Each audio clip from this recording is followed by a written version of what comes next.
وہ وقت آیا کہ ہم کو قدرت ہماری صحیح عمل کا پھل دے. بتا رہی ہے یہ ظلمت شب کے صبح نزدیک آ رہی ہے. ابھی ہے کچھ امتحان باقی، فلاختوں کے نشان باقی، قدم نہ پیچھے ہٹے کہ قسمت ابھی ہمیں آزما رہی ہے. رئیس اہل نظر سے کہہ دو کہ آزمائش سے جینا ہارے. جسے سمجھتے ہو آزمائش وہی تو بنا رہی ہے. اسی آزمائش سے تو بگڑی بنے گی، اسی سے تو تمہارا خیر جو ہے اجاگر ہوگا، سامنے آئے گا، پتہ چلے گا ہو ٹٹ ابو بکر میں کتنا یقین اور ایمان تھا. یہ کیسے معلوم ہوگا کہ بلال میں کتنا سہار، کتنا ایل تھا، کتنا سب تھا. اگر وہ مصیبت ان پر نہ آتی کہ جو کے ہاتھ اوپر قیامت ٹوٹ رہی، تو یہ ساری چیز جو ہے ماں، اگر اس حقیقت سے محجوب ہو جاؤ گے تو پھر ایال اور گھمنڈ پیدا ہو جائے گا تمہارے اندر، یا دوسری طرف مایوسی، کمر، ہمت ٹوٹ کر رہ جائے گی.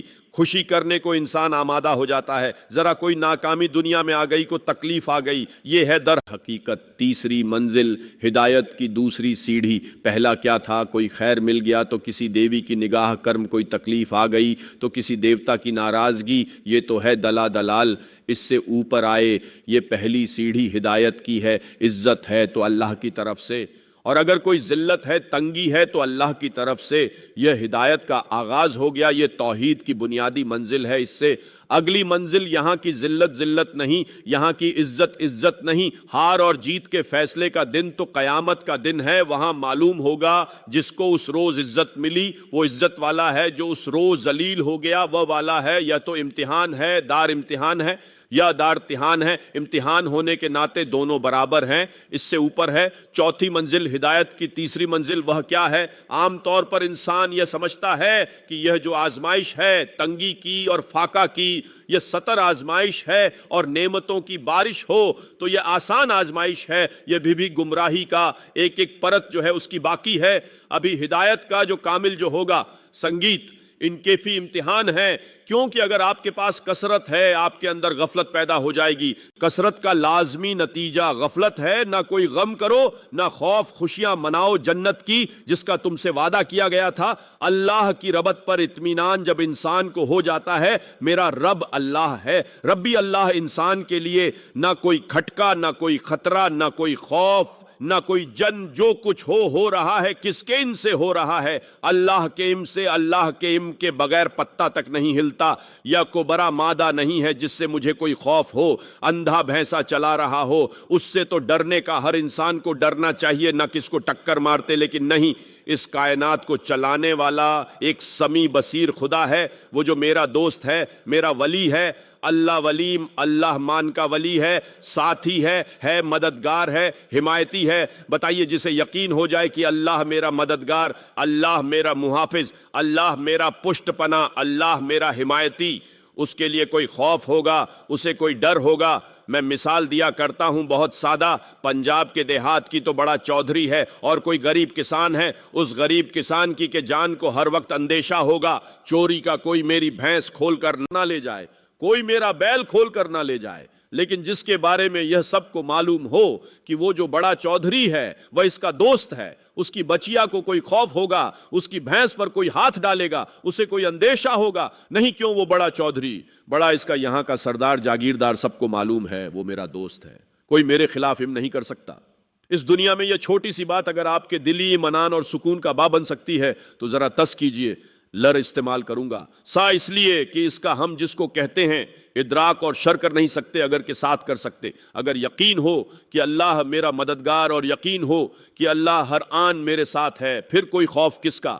خوف کوئی شے اللہ سے بالاتر ہے، کوئی قوت اس سے زیادہ طاقتور ہے، کوئی اس کے ارادے کو بدلنے والا ہے، کوئی اس کی میت کے آڑے آنے والا ہے. یہی بات ہے جو حضور نے فرمائی ایمان کا حاصل ہے لبے لباب. دیکھو اچھی طرح اس بات کو ذہن نشین کر لو. اگر تمام انسان مل کر تمہیں کوئی نقصان پہنچانا چاہے نہیں پہنچا سکتے، مگر جو کچھ اللہ نے لکھ دیا ہو اور تمام انسان مل کر تمہیں کوئی نفع پہنچانا چاہے نہیں پہنچا سکتے مگر وہ شے جو اللہ نے طے کر دیا.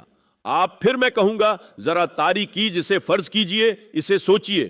اگر اس حدیث پر ہمارا دل تھکا ہوا ہو تو کسی سے ڈر ہوگا یہ مجھے نقصان نہ پہنچا دے، یہ میری رپورٹ خراب نہ کر دے، یہ میری انکریمنٹ نہ رکوا دے، یہ میرا یہ نہ بگاڑ دے، یہ میں نقصان نہ پہنچا دے، اس کا ڈر، اس کا خوف، اس کی خوشامد، اس کے لیے جا کر طرح طرح سے اپنی عزت نفس کو ذلیل کروانا اس کے سامنے، یہ سب کچھ کیوں کرتا ہے؟ انسان جب سمجھتا ہے کہ اس کے ہاتھ میں میرا کوئی نفع ہے، اس کے ہاتھ میں میرے لیے کوئی ضرر ہے، یہ مجھے کوئی غضن پہنچا سکتا ہے، یہ مجھے کوئی نقصان پہنچا سکتا ہے، یہ میرا کوئی کام بنا سکتا ہے، یہ میری کوئی ضرورت پوری کر سکتا ہے، اسی کا نام شرک ہے۔ جہاں آپ نے یہ سمجھا کہ غیر اللہ کے اندر کوئی طاقت موجود ہے، وہی شرک ہے۔ بتوں سے تجھ کو امید ہے، خدا سے نہ امیدی، مجھے بتا تو صحیح اور کافر کیا ہے؟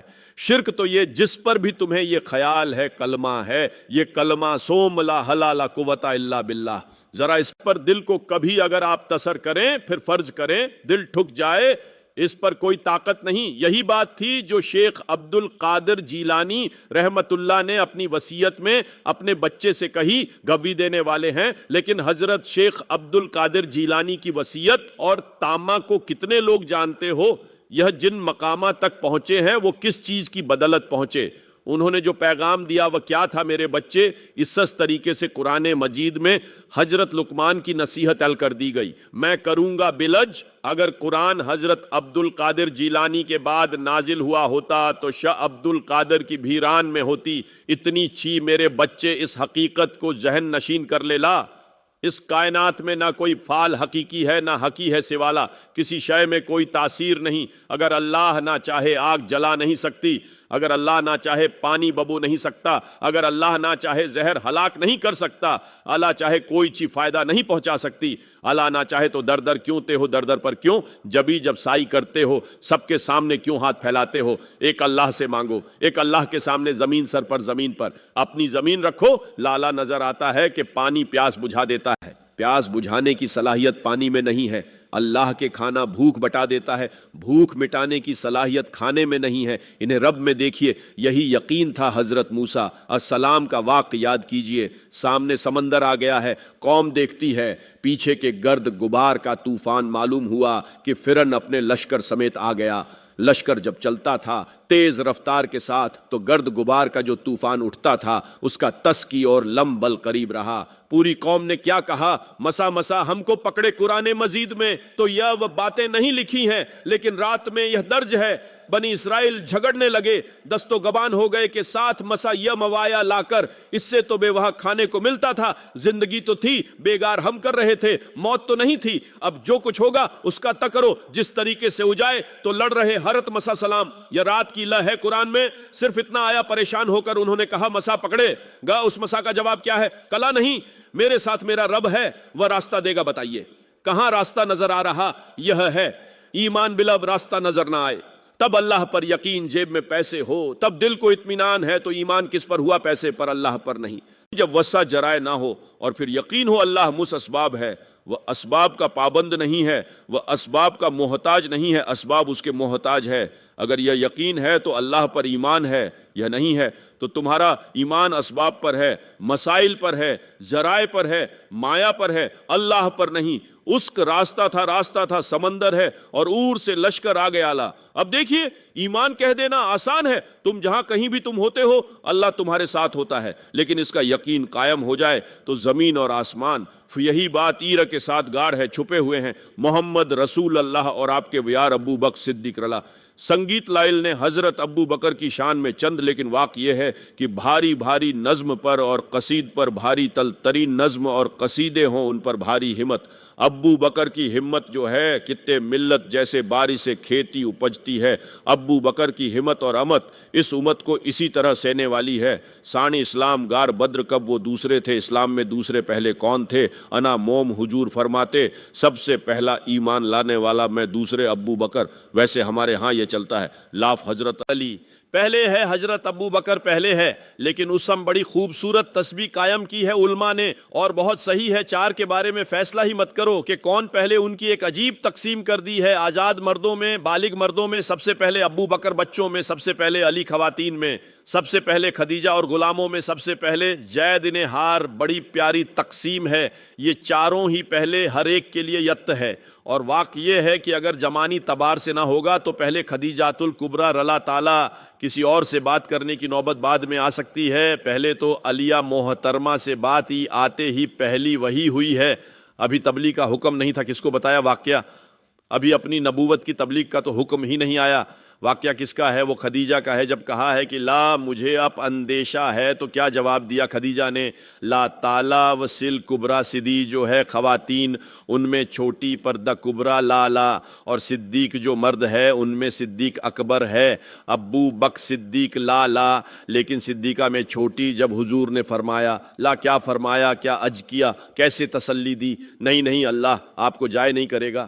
آپ غریبوں کے ہمدرد ہیں، آپ مساکی کے تقالی رفع کرنے والے ہیں، آپ بیوہ کی سرپرستی کرتے ہیں، آپ مسافر کی خدمت کرتے ہیں. اللہ آپ کو جائے نہیں کرے، یہ یقین ہے اس خاتون کے اندر. خیر، وہ ایک ادا بات ہو جائے گی میرے دل پر. حضرت خدیجہ رضی اللہ تعالیٰ کی شخصیت کا بڑا گہرا نقش جو وہ کوئی اور ہی وقت اور موقع ہوا تو بیان ہوگا. بہرحال اقبال نے ایک مصرے میں جو 4 ات جمع کر دی: ہمت کت امت را ابر ثانی اسلام گار بدر قبر اسلام میں حضور کے بعد. پہلے کون؟ ابو بکر غار میں حضور کے ساتھ. کون بک بدر کی رات؟ اللہ کا رسول سرب سود، وہ جھاڑ وہ گھاس پھوس کی جو جھوپڑی بنائی گئی تھی، اور وہاں تلوار ننگی لے کر دینے والا کون؟ ابو بکر. اور اس حجرہ عائشہ میں محمد کے بعد سب سے پہلے دفن ہونے والا کون؟ اب بکر لالا. وہ جو معاملہ سنا رہا تھا غار سر کا، حضرت ابو بکر بھی حضور کے خیال سے لرز گئے ہیں. آپ کو یاد ہوگا کہ جا کر پہلے تمام جتنے سوراخ تھے انہیں بند کیا. ایک سوراخ رہ گیا تھا جس کو بند کرنے کے لیے کوئی کپڑا نہیں تھا، وہاں اپنی ایڑی رکھی ہے. تب کہاں ہے؟ رس تشریف لائیے اور اپنے جانوں پر حضور کو ٹایا ہے، اور وہاں کسی مجی جانور نے کاٹا ہے، حضور کی آنکھ لگ گئی. اس وقت اس بل کے اندر جو بھی بچھو ہے کیا ہے؟ لال اس نے کاٹا ہے اس کی